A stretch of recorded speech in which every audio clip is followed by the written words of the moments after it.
Yo, what's going on, everybody? Welcome back. All right, so today's episode is going to be about should you use Angie's Leads. So there's two different sides of this company, I guess. There's Angie Marketing and there's Angie Leads. So I'm going to talk about my experience with the Leads part and should you use it as a window cleaner. I can't say about any other services that are provided on this platform.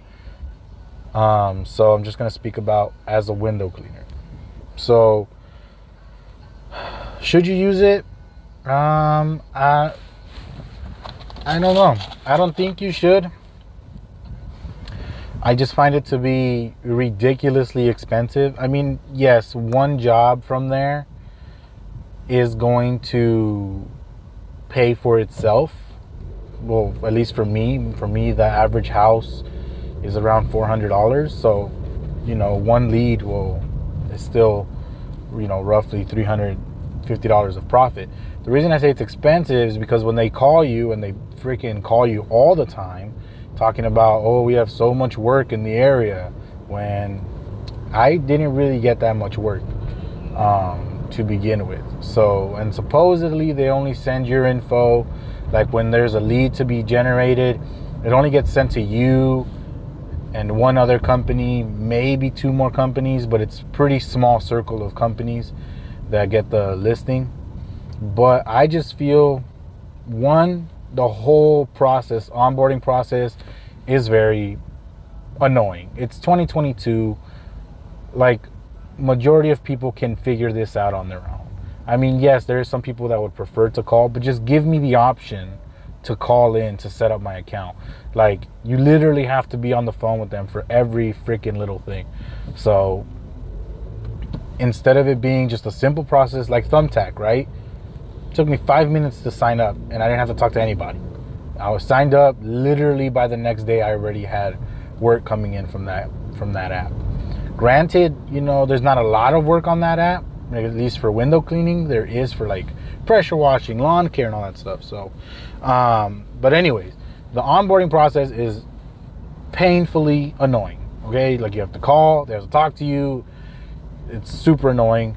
Angie Leads themselves, the people that work there to try to get the sale, are also very annoying. They're just as annoying as as Yelp. Yelp is very annoying, and but either way, so. That already right there, I already hate it just because of the onboarding process in and itself. And then once you get onboarded, they tell you, all right, so there's going to be a range between, let's go with what they told me, $18 to $75 per lead. You're not going to pay any less than 18 and you're not going to pay more than 75 per lead, right? So far, every freaking lead is $50 plus $55. Granted, they're free for me right now because I prepaid. I had some stupid promo where I paid $100 and I got $300 worth of leads, but they're marking those up to $50, so you only get 6 leads from that. Anyways, so each lead has been $55, and there's no standard here. Okay, they say it differentiates between how much of work it is, but the questions that they ask on Angie's Leads is very minimal. So when you get the thing, you barely get any information at all. And when you do get a lot of information, it's like, okay, why did this 3-story home cost me the same as a 1-story home job? That doesn't even make any freaking sense on the level of lead that this is. The only reason I say that is because I originally started with Thumbtack. And Thumbtack is crazy cheap. It's like $8 a lead. But they have this little formula. So if it's 2 stories, 3 stories, whatever, it's going to cost this much. So they have somewhat of a tier system of how it's going to cost out. But with Angie's Leads, every lead, no matter what the details are, if there is any, don't fucking matter. And then on top of that, you don't even get their phone number. You get some you get some number that disguises the homeowner's phone number, and you don't even get their phone number. So sometimes you can't even reach them. You have to email them. And so like I said, there's no standard when it comes to how much each lead is going to cost, because it seems to me like they all just cost the same fucking price no matter what the details are.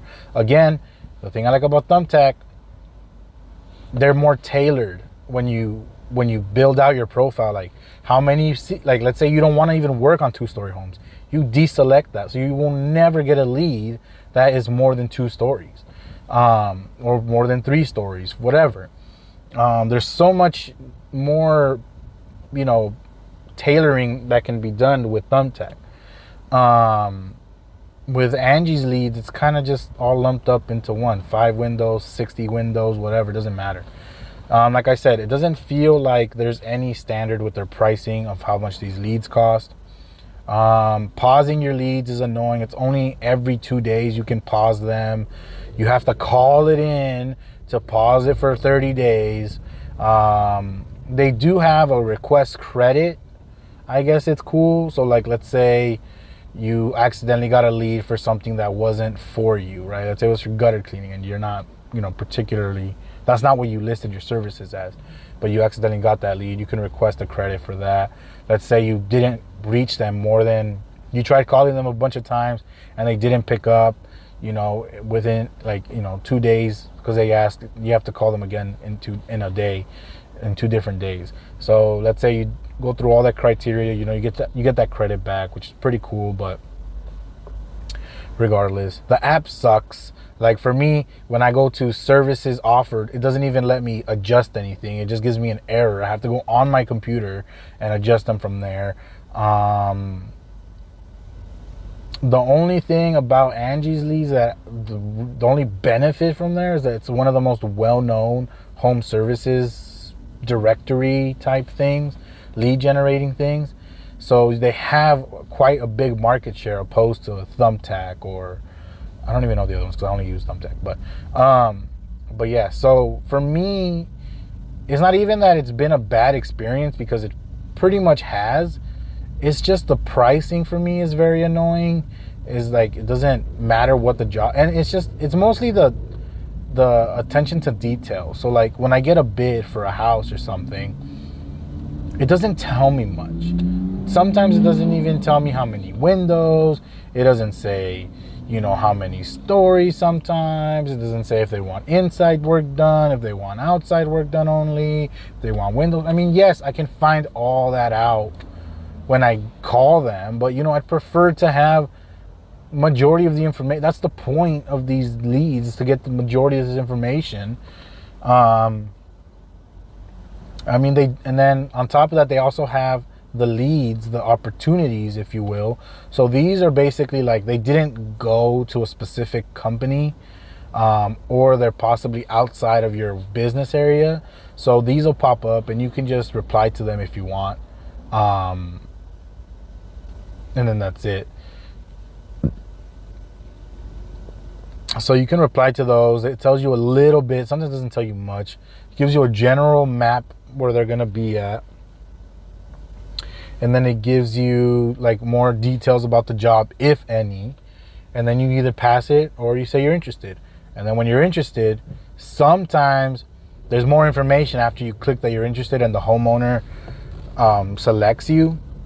It's cool.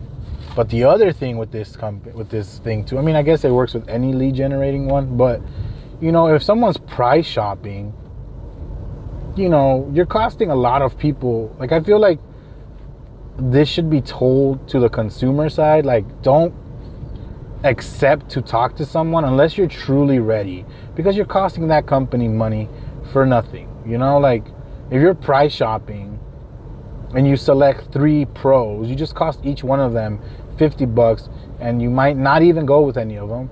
That just sucks on our side, but that's the gamble we take by being on these services. But whatever, I'm just saying, it's kind of like annoying sometimes when I call them up and they're like, oh, I already got this done. And I was like, well, then why the fuck did you accept to talk to me then? Or whatever the case may be. But anyways, like I said, the only reason you should be doing this is because you have excess money and you don't care to spend. You have a nice marketing budget. But honestly, the only reason I say you shouldn't use it is because to me it feels very unstructured, and it feels very and the whole process to get on with them is very annoying, and their salespeople are very annoying. They call you like every single day, like literally the same script, the same spiel every single day. So has it been worth it for me personally? No, it hasn't.